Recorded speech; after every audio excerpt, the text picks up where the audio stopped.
الله الرحمن الرحيم ملعونين أينما ثقفوا أخذوا وقتلوا تقتيلا صدق الله العظيم হেফাজতে ইসলাম বাংলাদেশ সিঙ্গাইর কর্তৃক আয়োজিত আজকের এই জনসভায় উপস্থিত সংগ্রামী সভাপতি সিঙ্গাইরের মাটি এবং মানুষের প্রাণপ্রিয় ব্যক্তিত্ব জননন্দিত মুফাসসির কোরআন আল্লামা খালিদ সাইফুল্লাহ আইয়ুবী, উপস্থিত হেফাজতে ইসলাম বাংলাদেশের সংগ্রামী মহাসচিব হযরত মাওলানা সাজিদুর রহমান সাহেব সহ কেন্দ্রীয় নেতৃবৃন্দ, সংগ্রামী তৌহিদি জনতা, সিঙ্গাইরের মাটি ও মানুষের প্রাণপ্রিয় এই জনপদের অধিবাসীগণ, সংক্ষিপ্ত কয়েকটি কথা আমরা বলতে চাই। আমাদের মরহুম আমির আল্লামা জুনায়েদ বাবুনগরী রহমতুল্লাহ আলাইহি, তাকে জিজ্ঞাসা করা হয়েছিল বাংলাদেশে হেফাজতে ইসলামের নেতাকর্মী কতজন এবং কারা। তিনি বলেছিলেন হেফাজতে ইসলামের কর্মী হলো বাংলাদেশের প্রতিটি মসজিদের সকল মুসল্লি হলো হেফাজতের কর্মী। হেফাজতে ইসলামের কাজ হলো বাংলাদেশে ইসলাম বিরোধী যে কোনো অপতৎপরতাকে মোকাবেলা করা। হেফাজতে ইসলামের কাজ হলো এদেশের মানুষকে আলেম সমাজের নেতৃত্বে ইসলামের সুন্দর বিধিবিধানের অনুশাসনের আয়ত্তে এই জাতিকে পরিচালিত করা।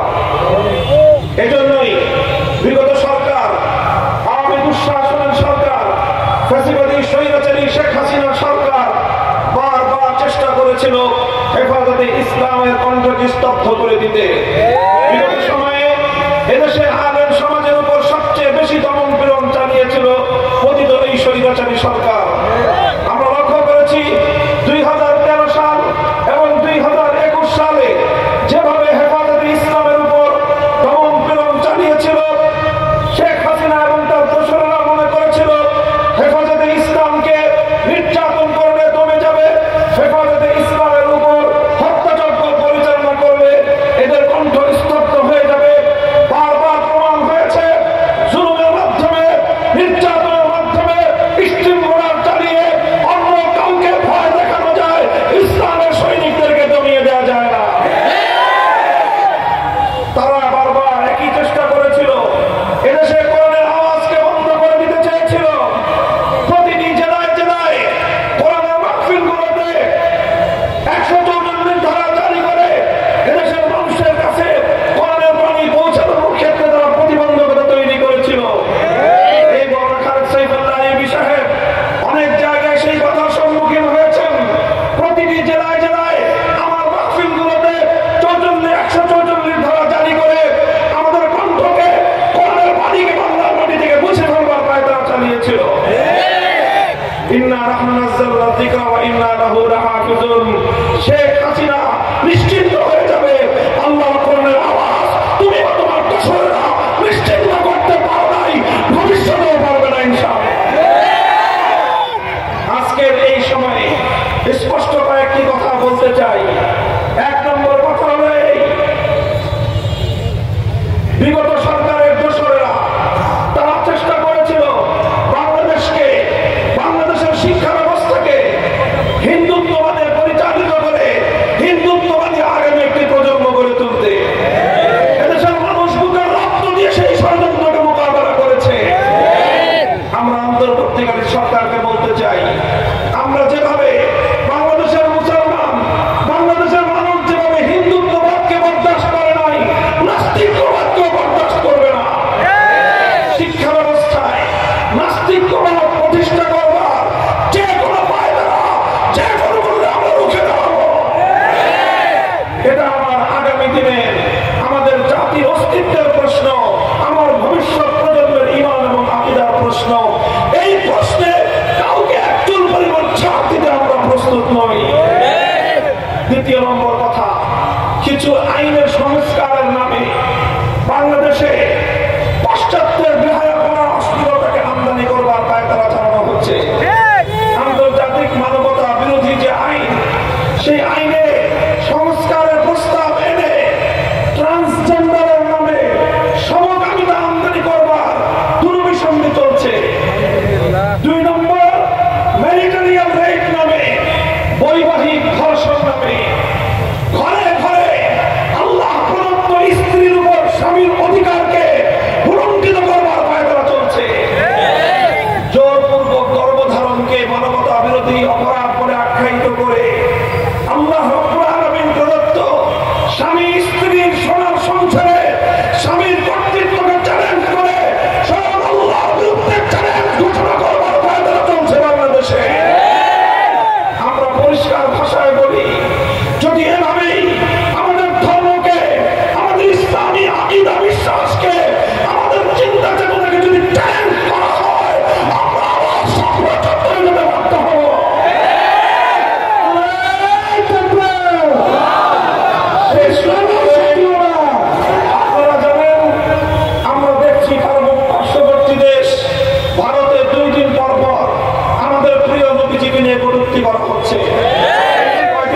বৈদেশিক মুদ্রা আমদানি করবার জন্য আমরা বলি আমার নবীর ইজ্জতের উপর আঘাতকারীদের সঙ্গে ব্যবসা করে বৈদেশিক মুদ্রা আমদানি করবার প্রয়োজন নয়।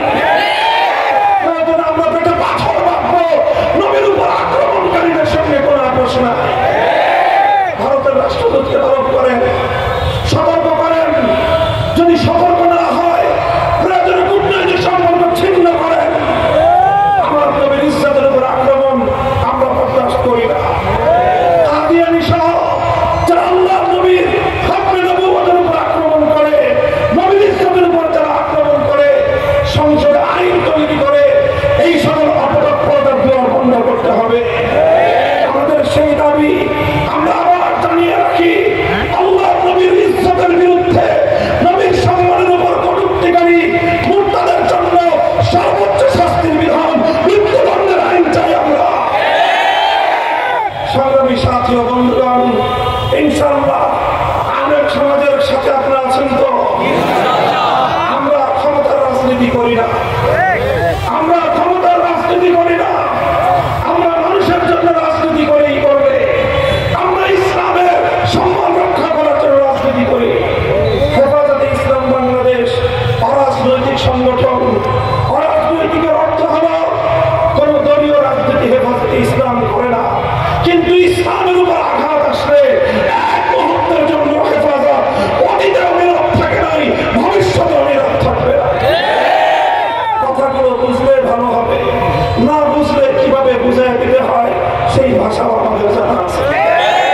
ইনশাআল্লাহ আগামী দিনে আপনাদের প্রিয় নেতা, আপনাদের আবার এই সিংগাইরের মাটিতে হেফাজতে ইসলামের প্রতিনিধি আল্লামা খালেদ সাইফুল্লাহ আইয়ুবী সহ দেশের শীর্ষ ওলামায়ে কেরাম আপনাদেরকে যখন ডাক দিবেন, যে কোনো তাকে সারা দিতে প্রস্তুত থাকবেন তো ইনশাআল্লাহ। যতদিন বাঁচবো ইসলাম